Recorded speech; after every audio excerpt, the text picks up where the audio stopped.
Fundjava e parë e vitit nuk është për të gjithë. 4 shenja ndryshojnë drejtim. Fundjava e parë e vitit nuk vjen për pushim, por për pozicionim. Energjia e këtyre ditëve vendos tonin emocional, praktik dhe shpirtëror për javët që vinë. Jo të gjitha shenjat preken njësoj, por 4 prej tyre ndjejnë qartë një lëvizje që nuk mund të injorohet. Ky nuk është paralajmërim frike, por mesazh qartësie. Akrepi. Fillimi i vitit të gjen përballë një ndjesje të fortë ndryshimi të brendshëm që nuk mund të shtyhet më. Kjo fundjavë sjell një moment reflektimi serioz mbi zgjedhjet që ke bërë dhe ato që po shmang. Në marrëdhënie del në pah e vërteta, qoftë për të forcuar lidhje, qoftë për të mbyllur kapituj. Në punë, një mendim i qartë të ndihmon të kuptosh çfarë duhet lënë pas. Financiarisht, nuk është koha për rrezik, por për kontroll dhe vetdije. Emocionalisht, ndjen nevojën të largohesh nga shurma dhe ndikimet e kota. Kjo fundjavë nuk kërkon veprim të shpejtë, por vendosje të qartë kufish. Energjia të shtyn të kuptosh se fuqia jote qëndron te vetkontrolli dhe qartësia. Duke pranuar ndryshimin pa luftë, përgatitesh për një fazë më të fortë dhe më të qëndrueshme që nis menjëherë pas këtyre ditëve. Demi. Qetësia që kërkon zakonisht sfidohet nga një nevojë e brendshme për riorganizim gjatë kësaj fundjave. Fillimi i vitit të shtyn të shohësh me sy realist çfarë të jep siguri dhe çfarë thjesht të mban në vend. Në marrëdhënie, kërkon stabilitet dhe sinqeritet, jo premtime të paqarta.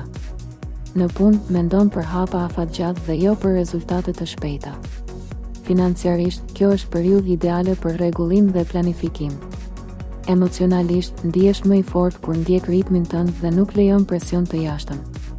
Kjo fundjavë të mëson se ndryshimi nuk vjen gjithmonë me tronditje, por edhe me vendime të qeta.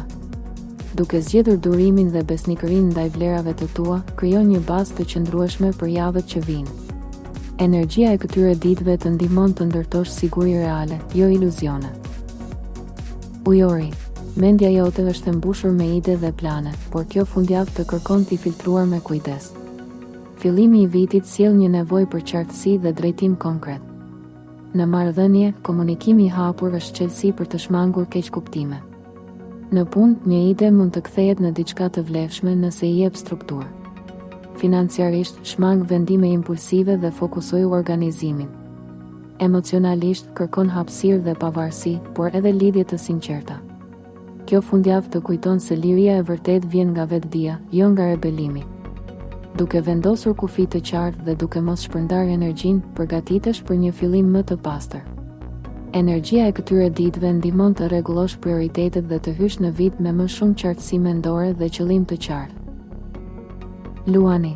Fokusi gjatë kësaj fundjave zhvendoset nga shfaqja drejt thelbit. Fillimi i vitit të vendos përballë pyetjes se ku po e investon energjinë tënde. Në marrëdhënie, kërkohet sinqeritet dhe dëgjim, jo dominim. Në punë, një përgjegjësi të shtyn të tregosh pjekuri dhe disiplinë. Financiarisht, është moment për kontroll dhe jo për shpenzime për imazh. Emocionalisht, ndjen nevojën për vlerësim të brendshëm dhe jo vetëm miratim nga të tjerët. Kjo fundjavë të mëson se forca e vërtet nuk ka nevojë për shurmë.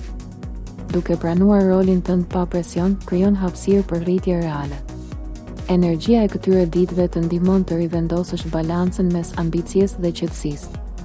Ky pozicion i miri e bën fillimin e vitit më të qëndrueshëm dhe më të sinqert për ty. Nëse kjo fundjavë po të duket ndryshe, nuk është rastësi. Energjia e fillimit të vitit flet qartë vetëm për ata që janë gati ta dëgjojnë. Shkruaj në komente shenjën tënde dhe fjalën në fillim që të shohim sa prej jush e ndjejnë këtë lëvizje. Bëj like për të mbështetur kanalin. Abonohu që të mos humbasësh parashikimet e ditëve dhe javëve në vazhdim. Dhe shpërndaje këtë video me dikë që ka nevojë për qartësi në fillim të vitit.